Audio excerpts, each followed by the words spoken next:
Amados hermanos, ¿cómo están?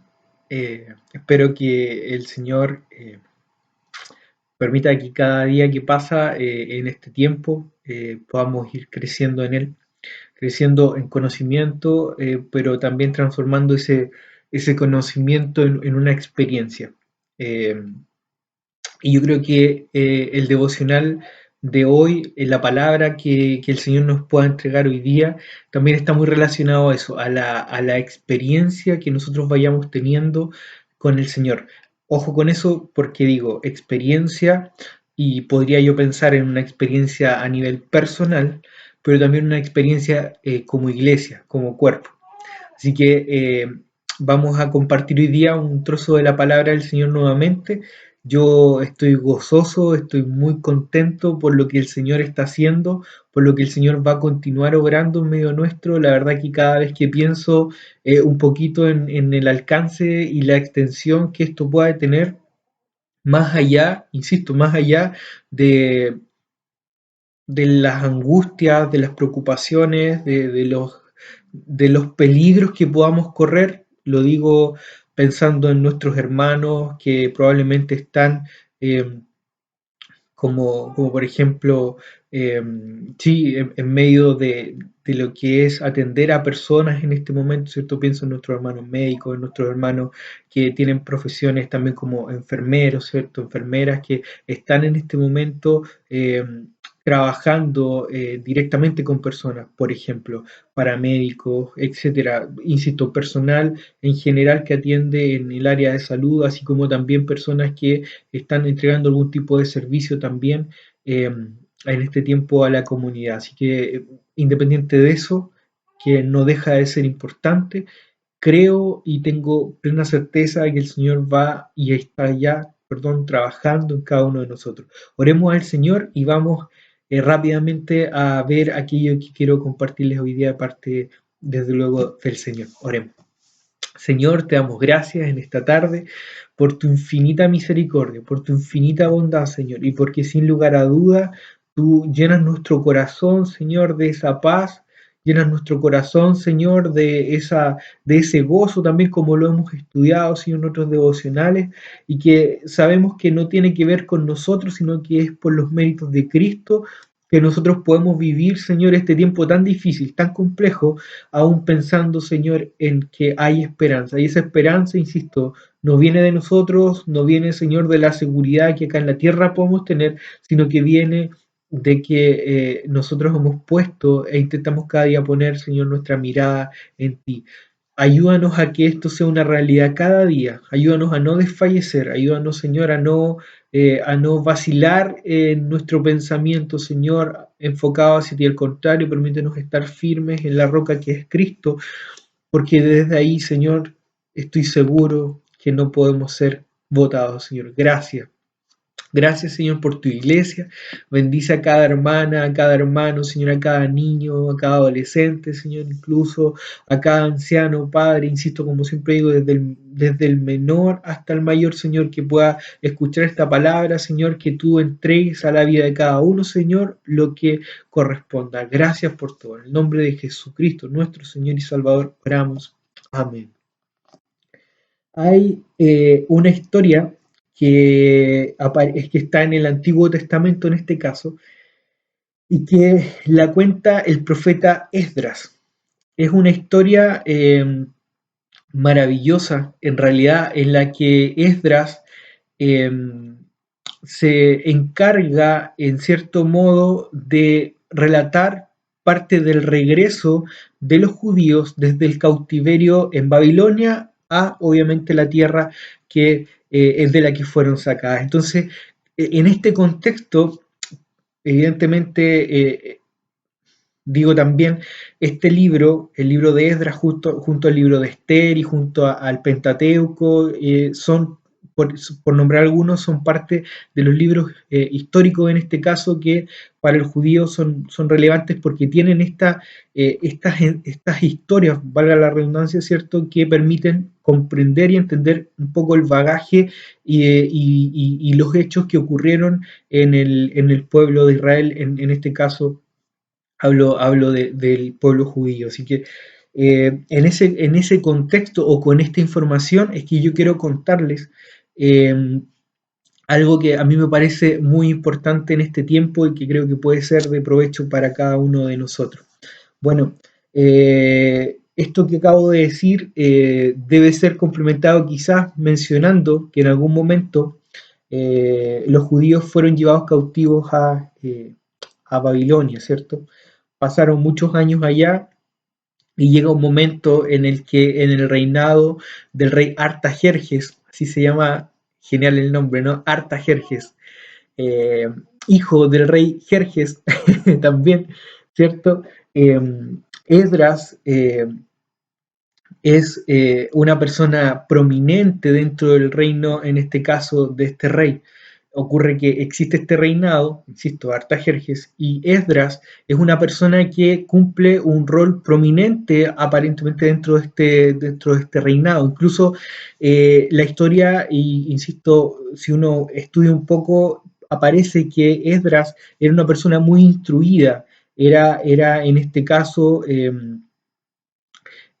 una persona que conocía mucho acerca de la historia previa del pueblo de Israel y estaba instruido en la ley de Moisés. Por lo tanto, da a entender que era una persona educada o letrada, como nosotros podríamos mencionar, y que, insisto, en el reinado de Artajerjes tenía también un rol importante, a tal punto importante que él conocía al rey Artajerjes como para pedirle obviamente guiado por el Señor, que debía él regresar, ¿cierto?, a la reconstrucción de todo lo que significaba, ¿cierto?, el templo y todo. O sea, y vale mencionar que Esdras, en este caso, va en un segundo viaje. Antes ya habían salido algunos judíos del cautiverio. Así que nos vamos a enfocar en este momento en Esdras.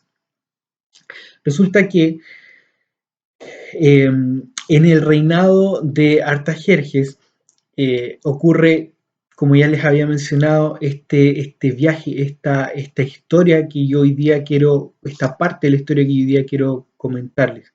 Resulta que en el capítulo 7, de hecho comienza más o menos, en el capítulo 7 de Esdras, comienza más o menos a contarse esto.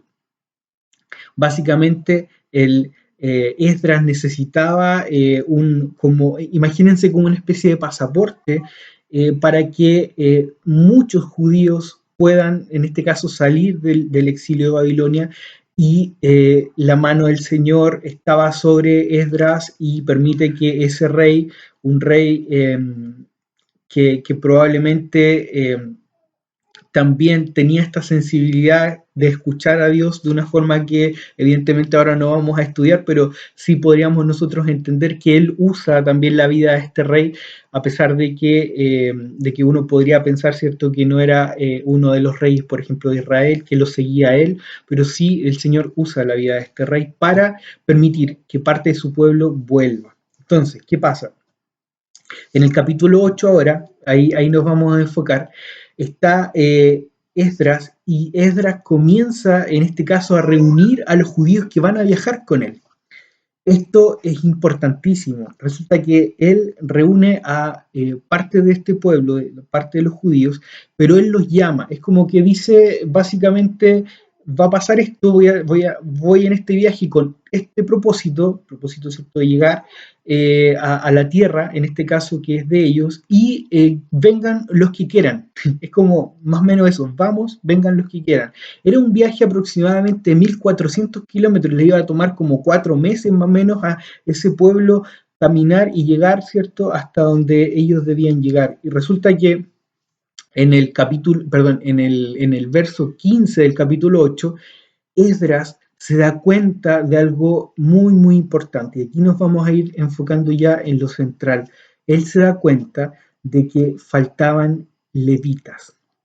Ustedes recordarán que dentro de las tribus de Israel habían distintas funciones que tenían las distintas tribus, y específicamente hablando de la tribu de Leví. Los levitas eran encargados del servicio en el templo específicamente. Ellos también estaban encargados de hacer los sacrificios, las ofrendas, los holocaustos que se llaman también, ¿cierto? Entonces eran una parte relevante dentro del quehacer del templo, en este caso de Dios. Y resulta que faltaban, curiosamente, no habían levitas en la lista, porque parece, si ustedes buscan, en este caso, en el capítulo 8, hay una lista de familias desde el verso 2 hasta el 14, y no habían levitas. Entonces, este Esdras dice, no, eso no puede estar pasando, y recopiló o juntó a otras personas dentro del pueblo de Israel. Dentro de ellos habían unos que tenían sabiduría, discernimiento, dice, y de distintas tribus. Y dijo, vayan a hablar con una persona en específica que era levita. Y resulta que, gracias a eso, muchos levitas y familias de levitas completas, ¿cierto? También fueron en este camino. ¿Qué quiero decir acá? Que hay algo importante. Porque si nosotros pensamos en un cautiverio, lo más probable es que pensemos también en que hay personas que no, probablemente ya no están tan motivadas con adorar, con alabar, con glorificar a Dios, entendiendo que los levitas tenían esa función históricamente, ¿cierto? El hecho que Esdras haya convocado este viaje con un propósito tan relevante como volver a la tierra, desde donde fueron sacados, habla también de que la cantidad de años que vivieron los levitas y el resto de las tribus que fueron, ¿cierto?, quitadas de la tierra, perdieron quizás el foco y perdieron también quizás aquella intención primaria que era adorar al Dios único y verdadero y tener una comunión directa con Él. Como digo, Esdras se da cuenta de esto y sale a buscarlos con estas personas que yo les menciono anteriormente. Él recopiló muchas personas y fueron a buscarlos y los reclutó. Hermanos, aquí hay un punto también importante. El Señor nos llama a servirlo de distintas formas, de distintas maneras. Yo creo que una de las cosas más complejas que podríamos nosotros esperar en este tiempo es que alguien vaya y nos reclute para hacer algún servicio, alguna función, alguna tarea dentro del cuerpo de Cristo de bendición, digamos, hacia los hermanos o quizás a los que incluso, y desde luego, ¿cierto?, no conocen al Señor. Ellos fueron reclutados, básicamente fueron a las casas, yo me los imagino, a las tiendas quizás o a las viviendas de ellos y dijeron, o sea, estamos haciendo este viaje y no hay levitas, ¿cómo es posible? Vamos, de verdad, ustedes tienen una función, ustedes tienen un llamado, ustedes tienen una función específica, no puede ser que nadie de ustedes vaya. Y ellos al final, evidentemente, obedecieron y fueron, pero tuvieron que ir a buscarlos. No fueron por sí mismos, no fueron solos. Ese es un punto importante, porque hoy en día nosotros, si tuviéramos que pensar, quizás no tenemos las mismas funciones que un levita, tal como eran en ese tiempo, digamos, como ya lo mencioné hace un rato, pero cuando hablamos de un servicio, cuando hablamos de un hacer bien y hacer la voluntad del Señor, yo creo que en esta parte el texto hace un llamado importante también a que nosotros meditemos en lo relevante que es no esperar a ser reclutados con la imposición quizás que eso significa, sino que tal como habla Primera de Pedro 4:10, el Señor nos ha dado dones y talentos a cada uno, conforme a la gracia del Señor, ¿cierto? Estemos dispuestos a ponerlos al servicio. Eso como un punto importante. Luego ocurre algo trascendente. En el mismo capítulo 8, en el verso 21 al 23, que voy a leer a continuación, se van a dar cuenta de una secuencia especial que Esdras, guiado por el Señor desde luego, hace. Fíjense por favor, voy a leer y dice así, desde el verso 21 hasta el 23. Dice, allí, junto al canal de Ahava, di órdenes de que todos ayunáramos y nos humilláramos ante nuestro Dios. Punto. Luego dice, en oración le pedimos a Dios que nos diera un buen viaje y nos protegiera en el camino tanto a nosotros como a nuestros hijos y nuestros bienes. Pues me dio vergüenza pedirle al rey soldados y jinetes que nos acompañaran y nos protegieran de los enemigos durante el viaje. Después de todo, ya le habíamos dicho al rey que, comillas, la mano protectora de nuestro Dios está sobre todos los que lo adoran, pero su enojo feroz se desata contra quienes lo abandonan. Cierre comillas. Y el verso 23 dice así: así que ayunamos y oramos intensamente para que nuestro Dios nos cuidara y Él oyó nuestra oración. Y Él oyó nuestra oración. Hermanos, antes de los preparativos físicos, que significaba un viaje de 1400 kilómetros y de 4 meses caminando, Esdras tuvo la sabiduría de parte del Señor de preparar al pueblo primeramente en su relación con Dios. Nosotros, en un sentido, podríamos hablar de que, guardando las proporciones, estamos en un viaje, estamos en un camino, ¿cierto? En el cual sabemos que probablemente las próximas semanas sean complejas. No quiero escandalizar, no quiero con esto decir que nos atemoricemos, pero probablemente sea aún más común, de hecho a mí me ha pasado ya, ir escuchando que a gente cercana probablemente se ha enfermado, se ha infectado o contagiado en este caso con este virus, ¿cierto? Eso puede ser probable. Puede ser que eso ocurra y eso genera un desgaste y eso genera una sensación que no es grata y eso genera obviamente sentimientos y sensaciones que no son agradables.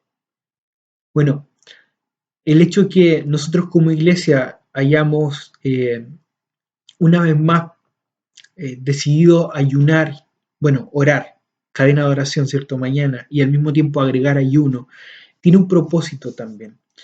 El Señor espera que nosotros nos preparemos, definitivamente. El Señor espera que nosotros estemos listos, ¿cierto? En alguna parte también lo dice, listos para la batalla, ¿cierto? Pero esta batalla, y tal como vemos también en el Nuevo Testamento por boca de Pablo, no es contra sangre o carne, ¿cierto? Sino que es contra huestes, contra principados, contra potestades, ¿cierto? En realidad es una batalla espiritual, una lucha espiritual. Acá lo que estoy diciendo es que antes de continuar este viaje que tenemos que continuar, sigamos buscando al Señor, no nos cansemos de esto, no nos cansemos de continuar amando, abrazando, deseando una relación con Él. Yo creo que para todos nosotros esto es un tema, no es que sea nuevo, pero sí es algo que nos enfrentamos de una manera que, insisto, probablemente antes no. Probablemente seamos honestos respecto a nuestras vidas, sin yo juzgar a nadie de ustedes, sino que usted mismo piense en cómo ha ido, cómo ha llevado el cristianismo, cómo ha vivido el hecho de ser hijo del Señor. Y quizás nunca antes fue tan necesario, o quizás nunca antes tuvo un tiempo de cuarentena, o quizás nunca antes se dieron las circunstancias por casi imposición para que usted no tenga excusa para buscar al Señor y al contrario sea una necesidad tal de que si no lo hace usted sabe que no va a estar bien. Sabemos que al no buscar al Señor no estamos bien. Por eso digo, por eso quiero recalcar este tiempo y decir, hermanos, la oración, el ayuno son fundamentales. El ayuno no visto como una forma de hacer que la mano de Dios se mueva.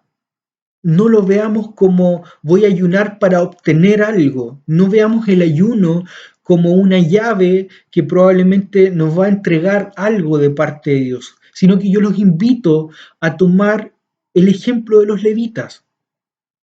Adorar, servir, buscar la presencia de Dios. Eso es fundamental en un corazón que está dispuesto a ayunar. No voy a entrar en detalles de cómo ayunar, porque este no es mi objetivo, pero cuando usted dispone su vida a ayunar, lo que usted debe hacer con su corazón, con mi corazón, lo que debemos hacer es buscar la presencia de Dios, buscar el corazón de Dios, buscar tener una relación con el Señor en ese momento. Y claro, el ayuno nos da espacio, tal como le pasó en este caso, aparte del pueblo de los judíos en ese contexto de exilio, para también orar, humillarnos y buscar al Señor de una forma que, insisto, no estamos necesariamente acostumbrados. El tiempo que mañana como iglesia, Dios mediante, viviremos es un tiempo especial. No que antes no hayamos ayunado, no que antes no hayamos orado, pero yo le digo, ore y ayune con conciencia de lo que estamos viviendo.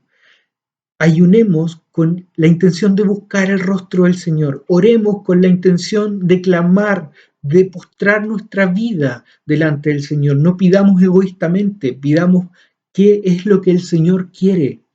Busquemos qué es lo que el Señor quiere.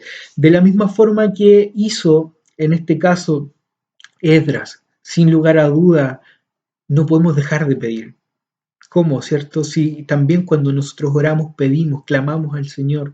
Esdras lo hizo y el verso 21 dice, en oración le pedimos a Dios que nos diera un buen viaje y nos protegiera en el camino. Claro, obvio, hay que pedirle al Señor, pero la intención de ayunar es postrar nuestra vida en adoración a Dios, diciendo que solamente dependemos de Él y que no necesitamos nada más.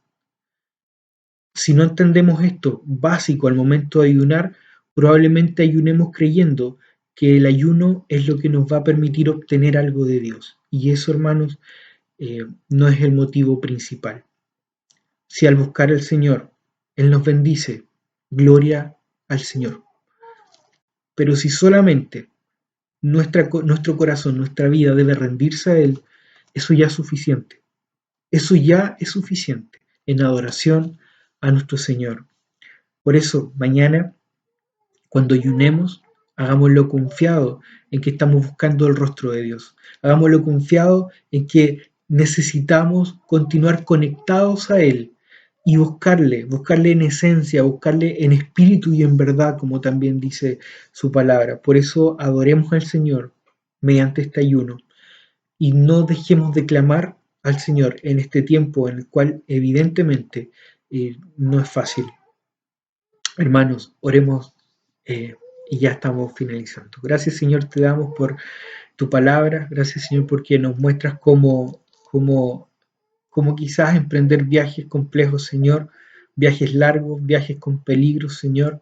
Sabemos que la forma es buscándote a ti primero. Y gracias porque mis hermanas, mis hermanos, Señor, están dispuestos y dispuestas, Señor, a buscarte. Permítenos ir a ti y buscarte, Señor, con un corazón dispuesto a recibir aquello que tú quieras entregarnos, Señor. Y permítenos, desde luego, te lo ruego, por misericordia, Señor, tener una actitud correcta delante de ti. Te lo agradecemos, Señor, todo.